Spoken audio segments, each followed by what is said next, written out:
Welcome to our channel. Today we how to install Prometheus using Helm for Kubernetes monitoring, detailed guide step by step clearly. To install Prometheus using Helm for Kubernetes monitoring, begin by ensuring you have a Kubernetes cluster up and running. Make sure that you have Helm installed on your local machine. If Helm is not installed, you can download it from the official Helm website.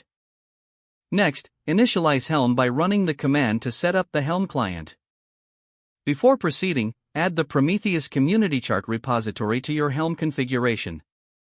You can do this using the command helm repo add Prometheus community https://prometheus-community.github.io. After adding the repository, update your Helm repositories to get the latest charts.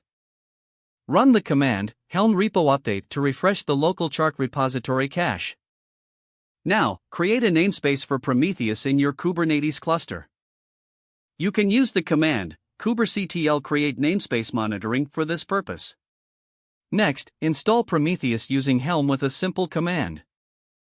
Use helm install Prometheus community/Prometheus namespace monitoring.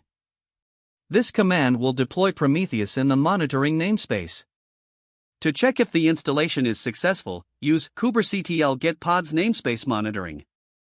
Verify that all Prometheus pods are running without any errors. Once the pods are up, port forward the Prometheus service to access it locally. Run the command kuberctl port forward service/Prometheus server namespace monitoring 8080:80. Now, open a web browser and navigate to http://localhost 8080. You should see the Prometheus dashboard, indicating a successful installation. From here, you can begin configuring Prometheus to monitor your Kubernetes services. Explore the various features and settings to tailor the monitoring experience to your needs. If the page does not load, refresh the browser or try again in a private or incognito window. Make sure you are using the correct email address, then retype it carefully to avoid small typos. If your password is not accepted, use the reset option and create a new strong password you can remember. Check your spam folder for verification or security emails, then complete any requested confirmation steps. Enable two-factor authentication if available to improve account security and reduce unauthorized access risk.